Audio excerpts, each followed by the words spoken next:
സ്ത്രീ സുരക്ഷാ pension അട്ടിമറിച്ച UDF സർക്കാർ തീരുമാനത്തിനെതിരെ ജനാധിപത്യ മഹിളാ അസോസിയേഷന്റെ നേതൃത്വത്തിൽ പ്രതിഷേധ സമരം സംഘടിപ്പിച്ചു. സ്ത്രീ സുരക്ഷാ പെൻഷൻ അട്ടിമറിച്ച UDF സർക്കാർ തീരുമാനത്തിനെതിരെ ജനാധിപത്യ മഹിളാ അസോസിയേഷന്റെ നേതൃത്വത്തിൽ തൃത്താല ഏരിയയിലെ എല്ലാ പഞ്ചായത്തുകളിലും പ്രതിഷേധ സമരം സംഘടിപ്പിച്ചു. മഹിളാ അസോസിയേഷൻ നാഗലശ്ശേരി പഞ്ചായത്ത് കമ്മിറ്റി നേതൃത്വത്തിൽ പെരിങ്ങോട് സംഘടിപ്പിച്ച പ്രതിഷേധ സമരം മഹിളാ അസോസിയേഷൻ ജില്ലാ എക്സിക്യൂട്ടീവ് അംഗം VP റെജീന ഉദ്ഘാടനം ചെയ്തു. Area vice president KP Sulaikha അധ്യക്ഷത വഹിച്ചു. M Rajisha, VP Rajan, doctor Nisha TV എന്നിവർ സംസാരിച്ചു.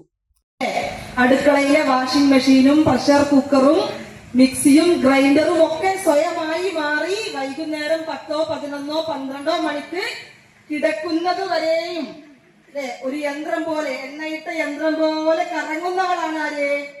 ഓരോ വീട്ടമ്മമാരും.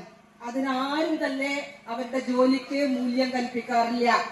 ഭർത്താവിനോട് ചോദിച്ചാൽ പറയും ഭാര്യക്ക് എന്താ പണി എന്ന് ചോദിച്ചാൽ എന്താ പറയാ?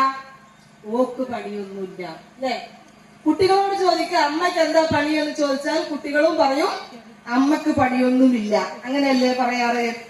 അങ്ങനെയുള്ള നമ്മുടെ നാട്ടിലെ സഹോദരിമാർക്ക് രാവിലെ പുലർച്ചെ മുതൽ പാതിരാത്രി വരെ വിശ്രമമില്ലാതെ പ്രവർത്തിക്കുന്ന നമ്മുടെ സഹോദരിമാർക്ക് സഖാവ് പിണറായി വിജയന്റെ നേതൃത്വത്തിലുള്ള ഇടതുപക്ഷ സർക്കാർ ക്ഷേമ പെൻഷൻ, സ്ത്രീ സുരക്ഷാ പെൻഷൻ ഏർപ്പെടുത്തുകയും അങ്ങനെ ഏർപ്പെടുത്തിയപ്പോൾ ഗവൺമെന്റ് ഒന്നാം ഘട്ടമായി പറഞ്ഞത് കേരളത്തിനകത്ത് 35 വയസ്സിനും 60 വയസ്സിനും ഇടയിൽ പ്രായമുള്ള ഒരു ജോലിയും ചെയ്യാതെ നിൽക്കുന്ന, അതായത് വീട്ടുജോലിയെ കുറിച്ചല്ല ഞാൻ പറയുന്നത്, വരുമാനമുള്ള ഒരു ജോലിയും ചെയ്യാതെ നിൽക്കുന്ന, അതുപോലെ തന്നെ മറ്റു ക്ഷേമ പെൻഷനുകളോ ആനുകൂല്യങ്ങളോ ലഭിക്കാത്ത, അത്തരത്തിലുള്ള പദ്ധതികൾക്കും അർഹതയില്ലാത്ത